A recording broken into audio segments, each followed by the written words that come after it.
और साथियों, जय हिंद। आप सबका स्वागत है अपने YouTube चैनल पे।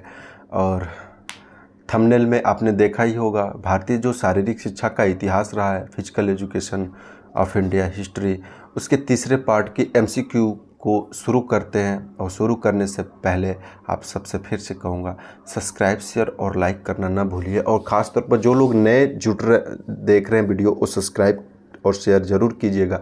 साथ में अपने व्हाट्सएप ग्रुप और फेसबुक पे शेयर करिएगा, जिससे क्या होगा, एक मोटिवेशन हम लोग को मिलता है ना, वो मिलता रहेगा और प्रॉपर काम करने की भी इच्छा होती रहती है। तो आइए शुरू करते हैं अपने इस प्रक्रम को। तो दोस्तों, पहला प्रश्न है, कौन प्रथम शारीरिक शिक्षा शास्त्री जिन्होंने शारीरिक पोस्चर के विकास के ऊपर इन्होंने काम करने की यहाँ पे बात की जा रही है। शारीरिक पोस्चर के विकास पर व्यवस्थित कार्य किया। क्रिस्टोफर गट्समस्ट, पर हेनरी क्लिंग, कार्ल ड्रीम या एडोल्फ हिस्पिस। सबसे पहले अगर हम लोग बात करना चाहें किसकी, क्रिस्टोफर गट्समस की जब हम बात करते हैं तो इनका जन्म काल 1759 से लेके ये 1839 तक रहता है। और इनको क्या कहते हैं, जर्मन जिम्नास्ट के, है ना, क्योंकि ये लोग क्या थे, जर्मन जिम्नास्ट के पितामह कहा जाता है। पितामह के रूप में इन्हें जाना जाता है। और इसके लिए ही इन्होंने 2 बुक भी लिखी थी जर्मनी के अंदर। एक बुक था खेल और दूसरा था जिम्नास्ट फॉर यंग। ठीक है। उसके बाद जब हम बात करते हैं तो बात कर लेते हैं सबसे पहले कार्ल ड्रीम की। तो कार्ल ड्रीम की जब बात करते हैं तो यही कार्ल ड्रीम जर्मनी के 1920 में डूसू विश्वविद्यालय में क्या करते हैं, पहला जो होता है खेल मनोविज्ञान क्या करते हैं, प्रयोगशाला खोलने का काम करते हैं। फिर हम एडोल्फ हिस्पिस की जब हम बात करते हैं तो ये भी 18वीं शताब्दी में ही जर्मनी के अंदर 1810 से लेकर 1858 तक इनका जीवन काल रहा। और इन्होंने एक अपनी पुस्तक लिखी थी, जर्मन जिम्नास्ट नाम की, जिम्नास्ट। ठीक है। अब इस प्रश्न के सही उत्तर की जब हम लोग बात करते हैं, 1 मिनट, जब हम लोग बात करते हैं तो इस प्रश्न का सही उत्तर पर हेनरी क्लिंग आता है। पर हेनरी क्लिंग की जब हम लोग बात करते हैं तो ये 1776 से लेके ये 1839 तक इनका जीवन काल रहता है। और ये क्या करते हैं, स्वीडन के रहते हैं, स्वीडन। देखिए, बाकी तीनों ऑप्शन में हमने जर्मनी की बात की, यानी कि तीनों क्रिस्टोफर गट्समस, कार्ल ड्रीम और एडोल्फ हिस्पिस तीनों जर्मनी के थे। लेकिन पर हेनरी क्लिंग जो थे स्वीडन के थे। किन्सोलॉजी जब हम लोग पढ़ते हैं तो उसकी प्रारंभिक में एक छोटा सा इनके बारे में पढ़ते हैं कि जब शारीरिक शिक्षा का पुनर्जागरण काल होता है तब वहाँ का ध्येय वाक्य शरीर के लिए जिम्नास्ट और आत्मा के लिए संगीत था।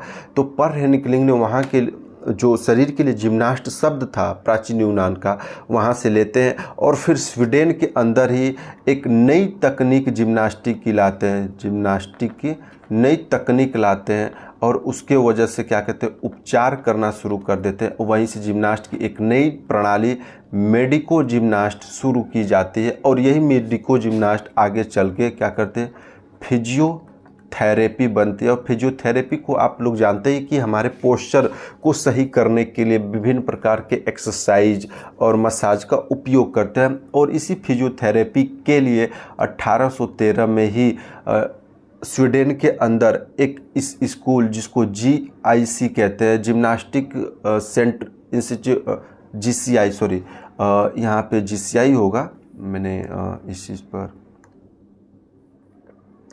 GCI की जब हम बात कर, GIC,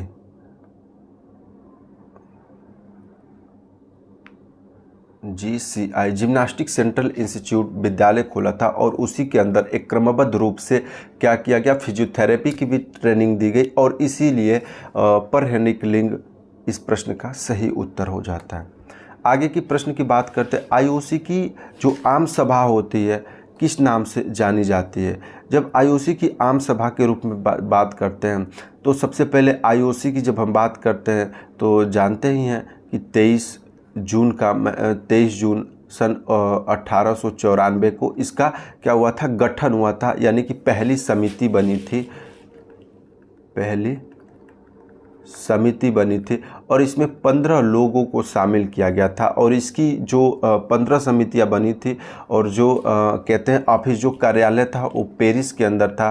पेरिस क्या, फ्रांस के अंदर था। ठीक है ना।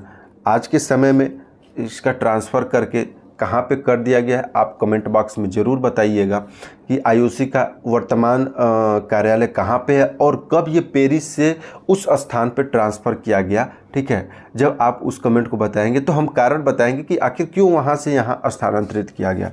ठीक है, तो ऑप्शन के बारे में हम लोग व्याख्या कर लेते कि ऑप्शन क्या है। तो कांग्रेस, कांग्रेस का मतलब क्या होता है, एक समूह। कांग्रेस का अर्थ समूह या फिर संगठन से होता है। ठीक है, यहाँ कांग्रेस पार्टी क्या है, एक समूह है, एक संगठन है, वही कांग्रेस कहलाता है। ठीक है, कोर ग्रुप, देखिए कोई भी समूह बनता है ना तो उसका एक कोर ग्रुप बनाया जाता है। कोर ग्रुप ही का जो निर्णय होता है वो पूरा समूह मानने के लिए बाध्य होता है। और कोई भी निर्णय कौन बनाता है, कुछ विशेष उद्देश्य के लिए ही बनाया जाता है। तो कोर ग्रुप जो होता है विशेष उद्देश्य के लिए बनाया गया एक समूह हो जाता है। जैसे अगर मान लीजिए कि हमारे पास एक संगठन है तो संगठन का एक कोर ग्रुप होता है। वो कोर ग्रुप क्या करता है कि समय समय पर अपने काम निरीक्षण करता रहता है चीज़ों को और पता करते रहता है कि हमारे लिए सबसे इम्पोर्टेंट क्या है, उस चीज़ का उद्देश्य तय करता है और लोगों को बताता है कि इस चीज़ पर हमें कैसे काम करनी है, वही कोर ग्रुप कहलाता है। ठीक है, उसके बाद क्या होता है, परिषद। परिषद का मतलब क्या होता है, कुछ लोगों का समूह होता है। ये क्या होता है, ये जैसे अगर हम परिषद की बात करें तो ये काउंसिल होता है, एक सलाहकार समिति होती है और सलाहकार कौन देता है, विद्वान देते हैं। तो ये विद्वानों का क्या हो जाता है, समूह हो जाता है। और विद्वानों का समूह कब बैठता है, एक किसी विशेष उद्देश्य के लिए, विशेष कार्य को पूरा करने के लिए ही जुटता है। ठीक है, और हम बात करते हैं सत्र या सेशन। इस प्रश्न का जो सही उत्तर होता है, सत्र या सेशन का मतलब क्या होता है, अवधि या समय से होता है। तो जो आईओसी का बैठक होता है, आम सभा होता है, वो आपका सत्र यानी कि सेशन के नाम से जाना जाता है। ठीक, प्रश्न तीसरा है, किसने देश की स्वतंत्रता के बाद खेल प्रशिक्षण कार्यक्रम को संचालित करने की परियोजना प्रस्तुत की, है ना। स्वतंत्रता के बाद खेल प्रशिक्षण कार्यक्रम किसके माध्यम से सबसे पहले चुना गया था। ठीक है, तो प्रोफेसर गुरुदत्त सोधी। जब प्रोफेसर गुरुदत्त सोधी को कहा जाता है तो ये क्या करते हैं, एशियन खेल के, एशियन गेम्स के जनक कहे जाते हैं। ठीक है, जनक कहे जाते हैं। तो इन्होंने खेल प्रशिक्षण कार्यक्रम शुरू नहीं किए थे। उसके बाद बात करते हैं महाराजा यादवेंद्र सिंह। एशियन गेम शुरू करने में बहुत सारी मदद इन्होंने इनकी करने का काम किया था, मदद करने का काम किया था। ठीक है, महाराजा यादवेंद्र सिंह। और जब मदद के साथ साथ जब बात करते हैं 1958 में एक एडहॉक कमेटी बनाई गई थी, एडहॉक कमेटी बनाई गई थी। और ये कमेटी क्या था, भारत में गिरते हुए खेलों का पता लगाने के लिए काम कर रहे थे। ठीक, इसके अध्यक्ष थे और साथ में गुरुदत्त सोधी के एक सहायक के रूप में भी बहुत ज़बरदस्त तरीके से काम कर रहे थे, क्योंकि एशियन गेम को शुरू करने के लिए इन्होंने बहुत सारी सहायता गुरुदत्त सोधी की है। उसके साथ मार्शल के एम करियप्पा की जब हम बात करते हैं तो 1954 को हम पढ़ते हैं और वहाँ पे अखिल भारतीय खेल सलाहकार समिति बनाई गई थी, अखिल भारतीय AICS। ठीक, all India council of sports बनाई गई थी, जो कि भारत सरकार और जो खेल फेडरेशन थे उनके बीच एक सामंजस्य स्थापित करने के लिए, एक मध्यस्थता बनाए रखने के लिए इस कमेटी AICS का, all India council of sports बनाई गई थी और इसके अध्यक्ष करियप्पा को बनाया गया था। आप कमेंट में बताइएगा कि जो AICS होता है, इसको बनाने के लिए या ये विचार प्रस्तुत करने के लिए किसने सभी खेल फेडरेशनों की बैठक दिल्ली में बुलाई थी। ठीक है, तो इस प्रश्न का सही उत्तर राजकुमारी अमृत कौर है और ये था 1953 में इस योजना को शुरू किया गया, जिसको क्या कहते हैं, SCS यानी स्पोर्ट्स कोचिंग स्कीम लाई थी, जिसको हम राजकुमारी अमृत कौर खेल प्रशिक्षण योजना के नाम से या स्पोर्ट्स कोचिंग स्कीम्स के नाम से जाना जाता है।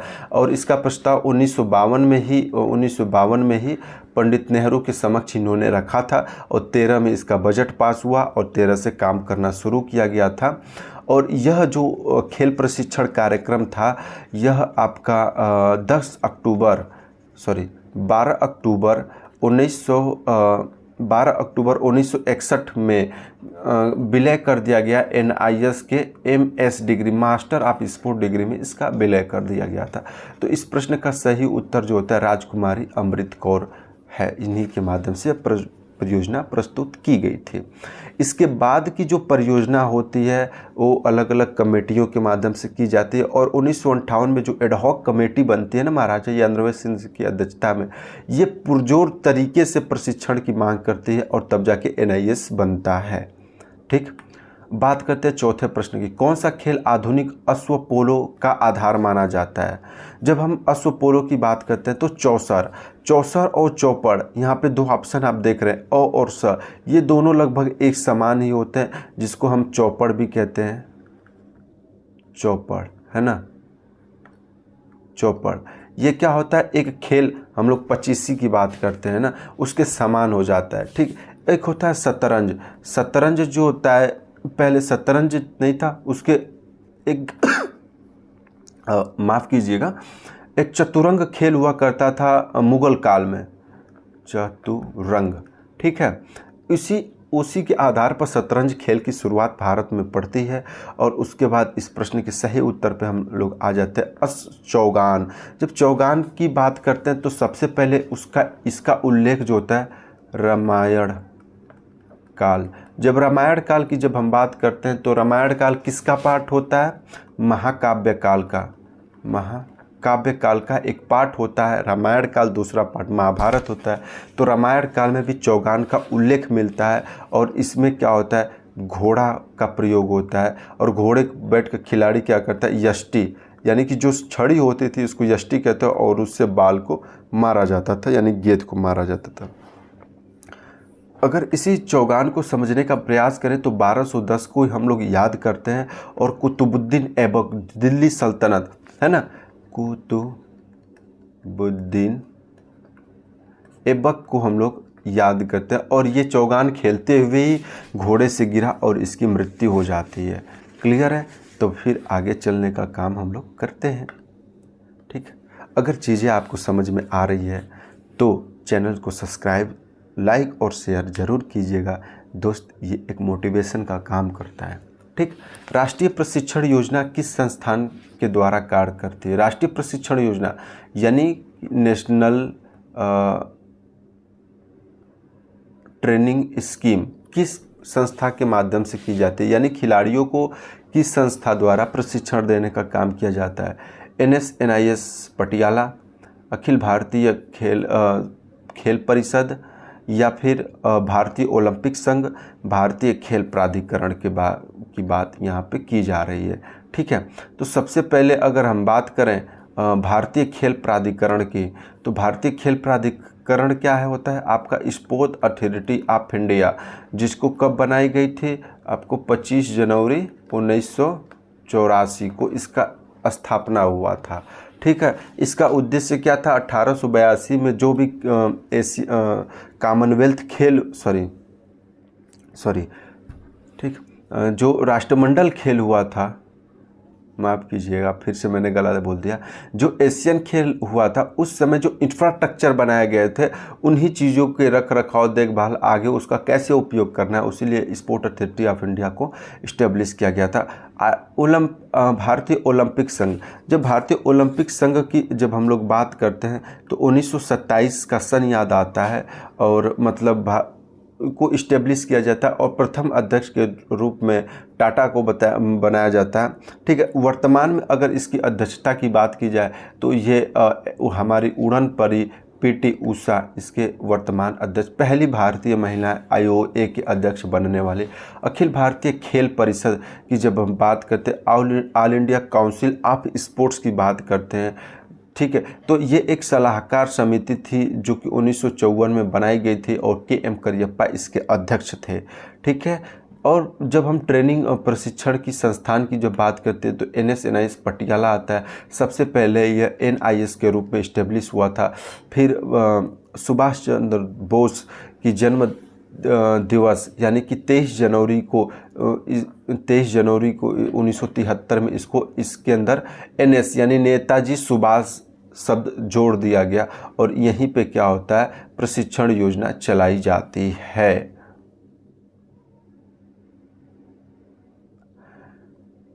इसके बाद आगे के प्रश्न की बात करते हैं। NS-NIS पटियाला का प्रशासनिक नियंत्रण निम्न में से कौन करता है? NIS का नियंत्रण कौन करता है? तो सबसे पहले जब हम बात करते हैं NIS का नियंत्रण, तो खेल मंत्रालय भारत सरकार। खेल मंत्रालय की अगर गठन की बात की जाती है तो ये 27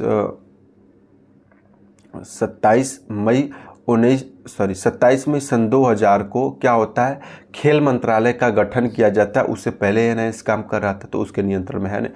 राष्ट्रीय शारीरिक शिक्षा और क्रीड़ा संस्थान फिर आता है option C, Akhil Bharatiya Khel Parishad, all India council of sports आ जाता है। ठीक है, और उसके बाद ऑप्शन डी जो खेल प्राधिकरण, भारतीय खेल प्राधिकरण, जिसको SAI के नाम से, स्पोर्ट्स अथॉरिटी ऑफ इंडिया के नाम से जाना जाता है। ठीक है, तो जब हम बात करते हैं तो इससे पहले सनाइपस एक हुआ करता था संघ, ठीक, सोसाइटी फॉर, एक मिनट इसका नाम थोड़ा सा देखना पड़ेगा, दिमाग से अभी स्किप कर गया। ठीक, इसको मैं सनाइपस के ऊपर एक वीडियो मैंने बनाया हुआ है, उसको आप लोग ज़रूर देखिएगा। एक व्यवस्थित तरीके से समझने में क्या करेगी, हमें मदद मिलेगी। ठीक है, तो जब हम बात करते हैं सनाइपस के अंदर ही पहले क्या हुआ करता था, NS-NIS पटियाला और जो LNIPE हुआ करता था, दोनों इसी के अंडर काम करता था। दोनों का प्रशासनिक विंग सनाइपस में हुआ करता था, यानी इसके अंदर NS-NIS और LNIPE हुआ करता था। लेकिन बाद में जब स्पोर्ट अथॉरिटी ऑफ इंडिया बना और ये संपूर्ण भारत में खेलों के उन्नयन के ऊपर एक व्यवस्थित तरीके से काम करना शुरू कर दिया, और तो इसके कई विंग बना दिए गए। तो एक विंग क्या बनाया गया, एकेडमिक विंग बना दी गई, शाखा बना दी गई। और उसी समय क्या, सनाइपस को ख़त्म करके और इन दोनों को इसी की एकेडमिक विंग में शामिल कर दिया जाता है। तो इस तरह से प्रशासनिक विंग जो होता है NS-NIS का, वो क्या बनता है, भारतीय खेल प्राधिकरण बन जाता है। 7वां प्रश्न, राष्ट्रीय खेल पुरस्कार के अलावा किन खेलों में भारत केसरी को खिताब दिया जाता है? कराटे, मुक्केबाजी, कुश्ती और जूडो, हम सभी इसके बारे में जानते हैं और ये कुश्ती हो जाता है। ठीक है, जिसकी शुरुआत की जब हम बात करते हैं, इस भारत केसरी जो होता है कुश्ती के क्षेत्र में देखा जाए तो एक उपाधि दे दी जाती है, और इस उपाधि की शुरुआत जो होती है 1958 से पुरुष वर्ग में शामिल कर दी जाती है। लेकिन जब हम महिला की बात की जाती है तो महिला की हर चीज़ बाद में ही शुरू की जाती है। तो महिला के लिए भारत केसरी जो होता है 2011 से शुरू की जाती है। और जब हम इस भारत केसरी के लिए जब कुश्ती लड़ते हैं तो उसमें चित्त शब्द का प्रयोग आता है, अर्थात दोनों कंधे क्या होते हैं, एक बार हमारे जो मैदान होता है उससे सट जाते हैं तो वो क्या होता है, चित्त हो जाते हैं और तुरंत हार भी जाते हैं। ठीक है, उसी तरह अगर हम खेल भी खेलते हैं कुश्ती का ना, इसमें भी पॉइंट की जो खेलें होती है, लेकिन अगर खिलाड़ी जो होता है अपने विपक्षी के दोनों कंधों को मैट में टच करा देता है, उसी समय गेम फिनिश भी हो जाती है और उसको फुल पॉइंट देके मैच को जिता दिया जाता है। जैसे इसी टोक्यो ओलंपिक में हमने देखा, दिल्ली का जो कुश्ती का खिलाड़ी था, देखिए नाम भूल रहा है, दहिया करके हैं, उन्होंने क्या किया कि वो हार रहे थे अपने मैच को, लेकिन अंतिम समय में उन्होंने ऐसा बड़ा दांव रवि दहिया थे, उन्होंने अंतिम समय में ऐसा दांव खेला कि विपक्षी खिलाड़ी का पूरा दोनों कंधे मैट से टच हो गए और तुरंत ही मैच ख़त्म हो गई और रवि दहिया हारा हुआ बाजी जीत गए थे। ठीक है, तो इसके बाद हम लोग 8वें प्रश्न की ओर चलते हैं और बात करते हैं किसकी, ओलंपिक खेलों के तर्ज पर एशियाई खेलों को अस्तित्व में लाने का योगदान निम्न में से किसका है। सबसे पहले जब बात आती है एशियन खेल के जनक की, तो किसको माना जाता है, गुरुदत्त सोधी। तो पहले व्यक्ति तो यही हो जाते हैं, गुरुदत्त सोधी। ठीक है, इसके बाद हम बात करते हैं महाराजा योगेंद्र सिंह क्या थे, एक सहायता करने के रूप में ये काम करते थे गुरुदत्त सोधी के रूप में। लेकिन होता क्या है, जब अंग्रेजों द्वारा भारत को स्वतंत्र करने की एक घोषणा कर दी जाती है और भारत में 1946 में अंतरिम सरकार बना दी जाती है, तब पंडित जवाहरलाल नेहरू ने क्या किया, भारत की आज़ादी से पहले ही 1946 में ही एक एशियन फ्रंट की सभी एशियन देशों की एक बैठक करते हैं दिल्ली के अंदर, जिसका नाम रखा जाता है एशियन रिलेशनशिप कॉन्फ्रेंस। ठीक है, उसी में उनका तात्पर्य ये था कि भारत जब आज़ाद होगा तो अकेला पड़ जाएगा, तो क्यों न अंग्रेज़ों के रहते ही हम अपने जो एशियाई देश है उनके साथ एक अच्छा संबंध बनाना शुरू कीजिए। उसी उद्देश्य से 1946 में ही एशियन रिलेशन कॉन्फ्रेंस 1947 में एशियन रिलेशन कॉन्फ्रेंस की बात रखी थी। और उसी समय जीडी सोधी जो थे उन्होंने तुरंत ही एक एशियन खेल का कंसेप्ट दे दिया, क्योंकि इन्होंने एशियन नहीं बल्कि एशियाटिक शब्द का प्रयोग किया था। एशियाटिक खेल कंसेप्ट किया, सभी एशियाई देश मिलकर एक खेल खेलेंगे, एक प्लेटफॉर्म पे आएंगे और सभी देशों के बीच एक मैत्रीय भाव उत्पन्न होगा। ठीक है, लेकिन बाद में जो एशियाटिक शब्द के जगह पर पंडित नेहरू ने उन्होंने एशियन गेम का सुझाव दिया कि एशियन शब्द का प्रयोग कीजिए, इससे क्या समझ आ जाएगा।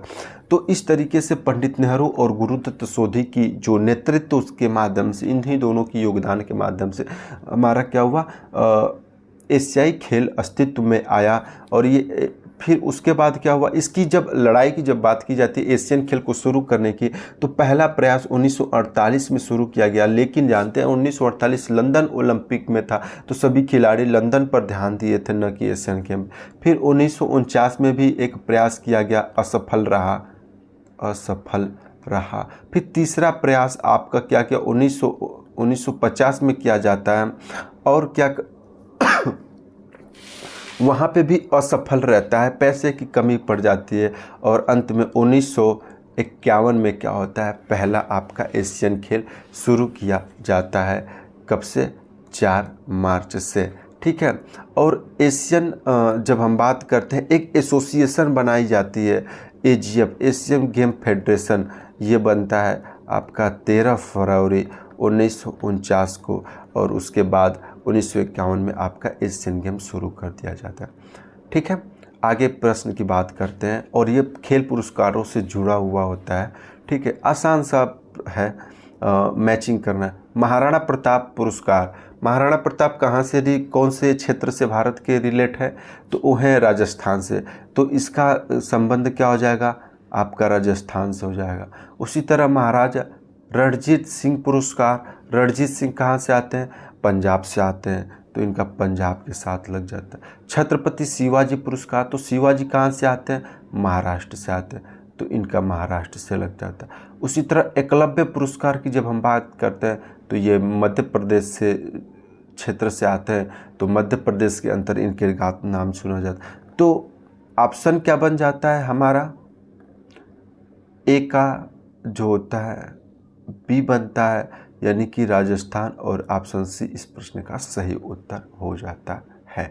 ठीक है, एक अंतिम प्रश्न इस सेशन का हम लोग देख लेते हैं, और प्रश्न है, ओलंपिक खेलों का जन्म प्राचीन यूनान को माना जाता है। ये कथन है और दूसरा कारण। हाँ, ये तो क्लियर है ना कि जो ओलंपिक खेल थे उसी के उसका आधार जो था प्राचीन ओलंपिक खेल दिए जाते थे, या जन्म प्राचीन यूनान को जाता। प्राचीन यूनान में क्या हुआ था, प्राचीन ओलंपिक हुआ करते थे, ख़त्म हो गए। फिर कुबर्टिन के माध्यम से उसी प्राचीन खेलों के आधार पर एक आधुनिक ओलंपिक खेलों की नींव डाली गई थी। तो ये स्टेटमेंट जो है वो सही है। अब हम रीजन की बात करते हैं, क्या ये रीजन स्टेटमेंट को अप्रूव करता है। नालंदा और तक्षशिला की घुड़सवारी और तलवारबाजी के खेल ओलंपिक के समान थे। देखिए, प्राचीन ओलंपिक और तक्षशिला या नालंदा की जो घुड़सवारी या तलवारबाजी उससे कोई संबंध नहीं। तो पहले तो कारण और कथन दोनों अलग अलग हो गए। अब क्या कहता है, ओलंपिक के समान थे नालंदा और तक्षशिला की घुड़सवारी नहीं थे। क्यों नहीं थे? क्योंकि नालंदा और तक्षशिला का समय काल ओलंपिक से बहुत पहले का था, है ना। तो इसीलिए क्या होता है, ये स्टेटमेंट जो होता है गलत भी हो जाता है। तो इसमें ए सही है और आर गलत है। और दोस्त, आज के इस सेशन में सिर्फ इतना ही। और जाते जाते आपसे कहूँगा कि आपको अच्छा लगे तो आप कमेंट कीजिए और हमें अपनी सलाह भी दे सकते हैं कि हम और कितना बेहतर कर सकते हैं। और साथ में सब्सक्राइब, शेयर और लाइक करना न भूलिएगा।